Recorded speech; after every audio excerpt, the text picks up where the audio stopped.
Hello and welcome to Surmacast number 7. Oh, I am Victoria from the band Surma. My name is Here. I am the guitar player of the band Surma, and we are in Prague at the moment. Yes. Actually, we are always here. We live here. Back in civilization. Excuse me? It's quite civilized where I come from too. So we have some nice questions and comments for today, and a subject we wanted to talk about. Yes.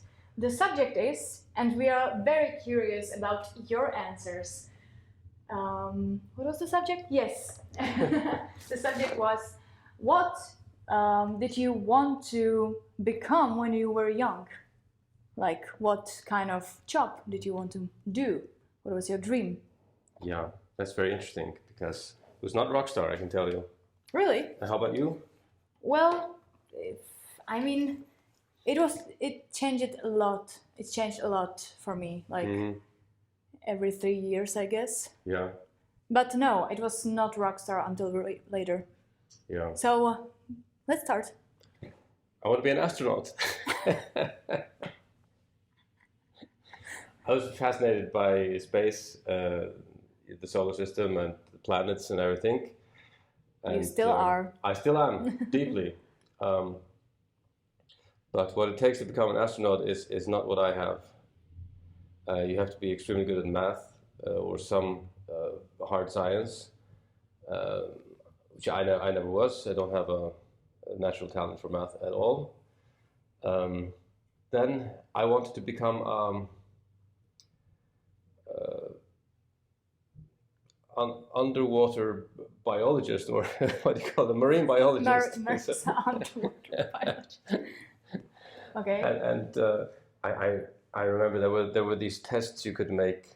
This was long before the internet, where you know what kind of preference do you have? When do you want to work? How much danger can you accept? You know, and it always ended up with marine biologists. You know, working not theoretically but practically. Okay. That's nice. That's a nice job. So, when I was 14, I bought a guitar, and everything changed.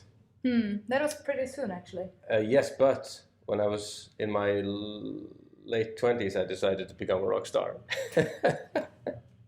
Until then. So it took you like 6 years to realize that you really want to make a living with? 10 years at least. Okay, well. From the time I was 14 until I decided I wanted to become a full-time rock star, I wanted to be, well, somewhere in between there, I decided to try and become a linguist, which I did from I was 20 until I was 26, 7. I decided, this shit is not working, and I'm going to become a rock star. It was quite late. So what was the problem? Why didn't it work? I spent so much time on music all the time that I simply didn't devote enough attention to my homework and the studies required to become a linguist. That may be a problem, yeah. Yeah, so I just saw this is what I'm going to do anyway. Might as well try and make some money off it while I'm doing what I love. And it took some time anyway. Where's the money? Oh, yeah, it still didn't really. Anyway, that's my story. Yes, that's very nice. That's very nice. And you, pray tell? Yes, he asked me. Okay, well, I remember the biggest passion I had at one time. I want to be pathologist. So, wow. Because to be honest, I was living for 13 years in the forest with my parents. It was really we had not people in there mostly, but my parents still have animals, and of course we have the animals. Yeah, we have different kinds of animals. So I was not really a stranger to, let's say, I don't want to really dig into it, but let's be honest. I was not really stranger to slaughter, to killing the animals. My father is he studied veterinarian. He's veterinarian. Well, he's not doing it actively anymore, but he studied it. So he knows how to work with animals. Of course, he helped a lot of animals, but also for food, we just have animals. We have farm, small farm, nice farm. And so every time my father was slaughtering, I don't know, some kind of animals, I was really fascinated by the body anatomy. Anatomy, it's not body anatomy, anatomy of the animals themselves. And yeah, I don't know, let's say that I was pretty cynical. Yeah. Is this the word? Today you might say that, but I don't think that's the right word. Yeah, for a little girl, I really was fascinated by it a lot. And yeah, that's the reason why I want to become pathologist, because I really liked the whole structure, and I found it fascinating to study the causes of death, let's say it like this. Later, I think I was even playing with the thought of being either biologist or working with animals, because I adore animals till now. And then I realized on gymnasium that I'm not a studying type of person. I mean, I finished the school, it was quite okay, but I just don't have the patience, which we mentioned some time ago already. And I realized that I do not shut up ever. I was still singing all the time. My parents and my classmates were already sometimes annoyed by it.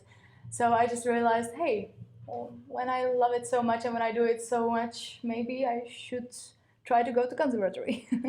Now, it's a bit more complicated. I got to conservatory thanks to... So how old were you when you decided to become a musician? Well, I finished gymnasium, so I must have been 18. I mean, I had this thought in my head for a long time, no, not long time, during the studies. The studies took 4 years, so I don't know, maybe 2 years already while I was studying there. But I didn't really, it's not like I knew I would become a rock star or something, not rock star, but a singer or musician. It's just that I have to admit I had no idea what to do else. I just knew that I loved that. Yeah. And I knew that I definitely can't imagine myself to be studying somewhere because of my patience and kind of laziness. So, yes, it just happened. Intriguing story. Right. So From pathologist to a singer. Figure out early what you want to be, at least if it's something as difficult as a professional musician, because the sooner you start, the better, in my opinion. That's true. Well, with anything, really.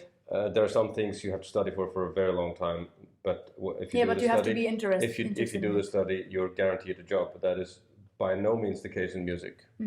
If you study medicine, you can't start your own practice until I don't know how many decades you have to study. That's true. And it should be like that. Of course, and it's fine like that. It's same with astronauts. You have to really, they're not gonna let an 18-year-old enthusiast go to the moon. You have to really put in the time.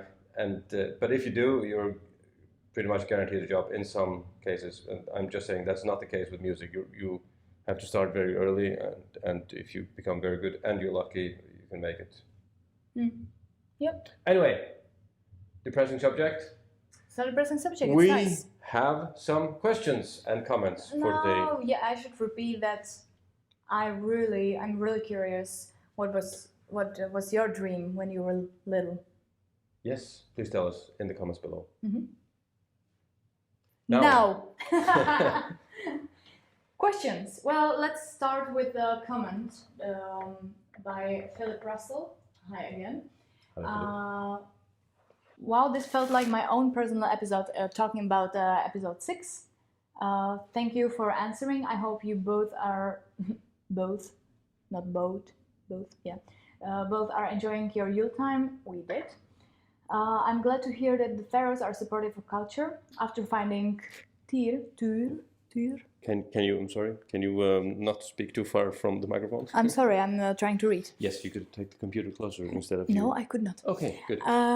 Many years ago, I have kept an eye on Toodle releases, and I was beginning to wonder what the heck makes all the Faroese artists so damn good. What do you think? I think it would be the isolation can be really nice advantage. There's no isolation. Isolation. I mean, it's not like in like Prague. Oh my goodness, it's like you do not meet too much people every day. Not like here. No, I don't do that here either. It's because you're a foreigner. Okay. I think this isolation thing is not real. If you're a social person, you will meet as many people in the Faroes as anywhere. But when you're an artist, you're not 100 social. That usually doesn't matter where you live. You're not going to be more social if you live in Prague. No, that's not true. I don't think so. I could be wrong. I just think when I hear this isolated islands, I just think...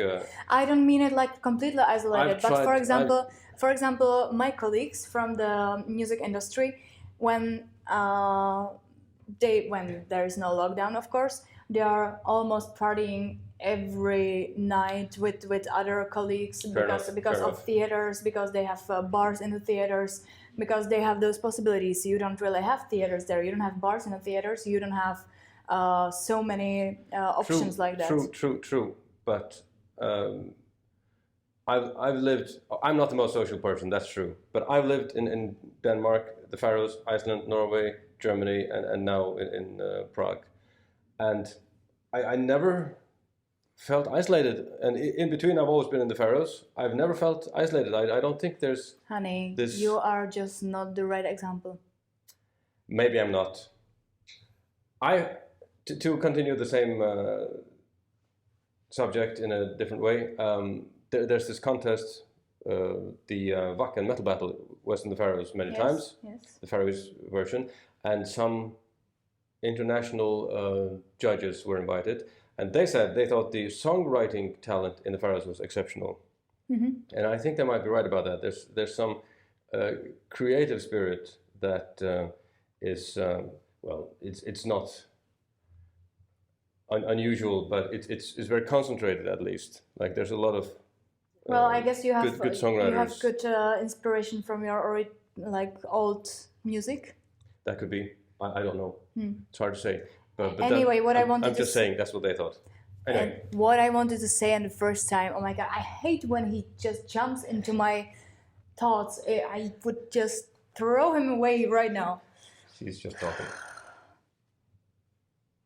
What I wanted to say from the first time about the isolation, which I didn't mean isolation like for that it was the cause, but it's that you have less distraction. Like for some people that are social and that would want to go out and they would have too many opportunities here, for example, they just have less distraction in the Faroes because of a bit less opportunity than in crowded European countries. I understand what you're saying. I just do disagree. I don't think that's true.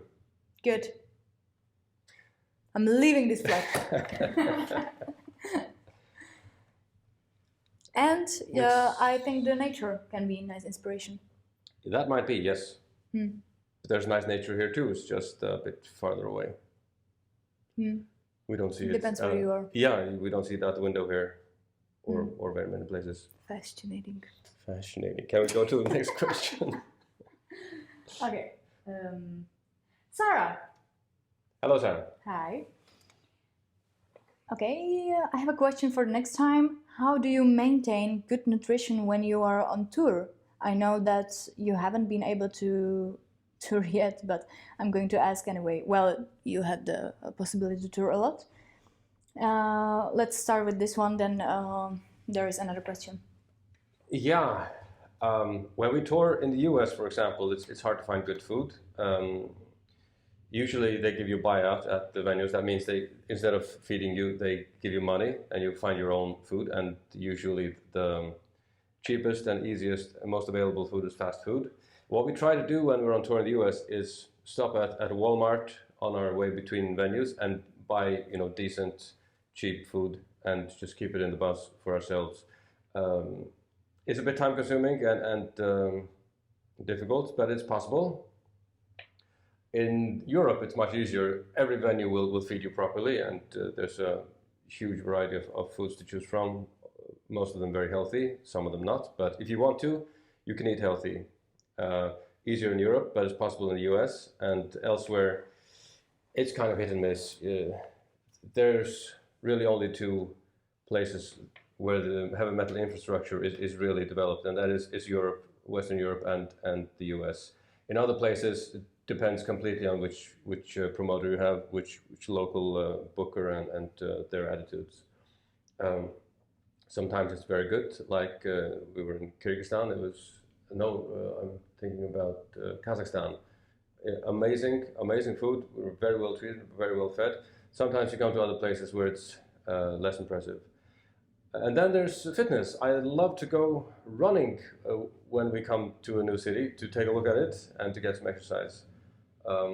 So you certainly have time if you want to stay fit. Just not always the circumstances. Okay. And you? You've done a 3-day, 4-day tour with us. Yeah. I done a tour in Czechia, but the tour in Czechia is not the real tour, like when you really stay in the bus, so it's not the same. And the 3-day tour, what I experienced with you guys and with Surma, it was nice, it was okay. It was not so difficult because it was in Europe, so there was enough of food. And but what I really don't like, but I understand because I was in the promoter side, that bands get pizza after show like almost every time. Oh yeah. I mean, I understand artists are hungry after the show, most of them. I have a comment about that, Yeah. if you don't mind. Oh my goodness. It's not that you're hungry, you're excited if the show went well and the promoter is happy that he sold enough tickets. Trust me, Gunnar is hungry. Maybe. Look, Sorry, here's the point. It's very hard to, there's Coke and pizza and I don't know, red wine, whatever, and you're extremely excited you get off stage and the promoter's happy that you sold so many tickets. So he tries to keep everyone happy, and this happens, I don't know, 9 out of 10 at least. They will order pizza and soft drinks and wine and alcohol, and being so excited and happy about the show that went well, it's very hard to resist the temptation to eat it. Okay. So what I've done on some tours, especially in the US, is just go get off stage and go take a small shower or clean up or whatever and go straight to bed just to avoid all that. Because it's hard to resist when you're so excited and it is. But for example, I would be hungry after the show. Yeah. A bit peckish. Maybe, but it's for your health. I would say it's definitely best to wait till morning. Yeah, it's really nice. This hospitality, I like it, and I like the atmosphere when the whole band, actually many bands are sitting in a backstage with a promoter and drinking and having pizza. But when it's like every day. Yeah. It gets too much. There's another thing also, that is the crew, the people who work on the tour. They maybe had very little time throughout the day to get something to eat. Yeah. So it's also for them, which I understand it should be only for them maybe. Yeah. So maybe if you're working in, typically it's the merchandiser, the guy who sets up the merchandise booth and sells it. Doesn't have to be guy. Yeah, okay. Now you're being sexist. Could be girl. When I say guy, it could mean a girl too. A person, okay. They sometimes have absolutely no time to go and eat. Someone actually has to bring them the food. If that chore is neglected, they will not have eaten throughout the entire day. So the only time they really can relax and eat and kick back is after the show. Yes. Good. So I wouldn't cancel the after-show pizza. I would just try and skip it for the musicians. Yeah. Is what I meant. Okay. Next question. And for Harry, do you do the maintenance on your guitars by yourself, or do you have a guitar tech do it? That depends. If we're on a bigger tour with several bands, usually there will be a guitar tech whose job it is only to take care of the guitars, either of only the main band or the second and third band too. That would go for most tours that we do on a nightliner in the US and Europe. If we fly to South America, Russia, Japan, other places, it'll be my own job. So far, we did not have a designated guitar tech with us on those tours. Those tours bring in less money, and we go there to build the market. And any money you can save, you try to save by not bringing too much crew and too many luxuries of that sort. So it depends on where we are. Mm-hmm. Good. So that was Sarah. Thank you so much, Sarah. We are sending our love to you. Thanks for being active. And here is another question, the last one, by Peter Baker. Is there any unreleased music from either of you careers? And if there is, do you think it will ever be released? It just so happens that a record label wanted to release a special release for Tyr in the near future, and we were digging through our old catalogs to find something, and we did find 2 unreleased songs that I shouldn't say songs, that's not true. 2 unreleased versions of songs that have been released later. Versions that have not been released yet that will be released in the near future. So yes, there is. As for songs, no. Anything that's unreleased now is going to be released in the near future, either with Tyr, Surma, or Heljarea, that I'm working on at least. Okay. Well, I'm not sure how... No, I don't think I don't have any music like this. I used to have... Well, actually, with my very first band, maybe. Mm-hmm. Surmata, or? No, the very first was the Egyptian of Angels. Uh-huh. We just released the Emptiness song from that era. Yeah. But I remember I have recorded some really old songs with them on my phone or not somewhere. I didn't have phone back then, very good one. And I believe with Surmata we still have some ideas that were not released as well. Mm-hmm. Actually, with Surmata, we put some songs on YouTube, 3 songs, quite decently recorded. Yeah. So it's not like officially, I don't know how, if you So it's only released. On YouTube? It's only on YouTube. Yeah. We didn't have a record label, we just put it on internet on our own. So it's available, but not officially released? No. We never made the full album. Mm-hmm. So just singles. So if you're curious, you just write Surmata. I hope it's so easy, I will try it.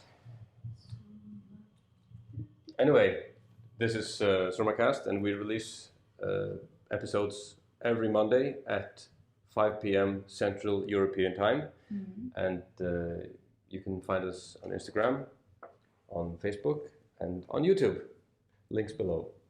Yes, absolutely. If you write Surmata, it's there. So if you're interested, enjoy. And see you next week, I guess. See you next Monday. Bye. Thanks, bye.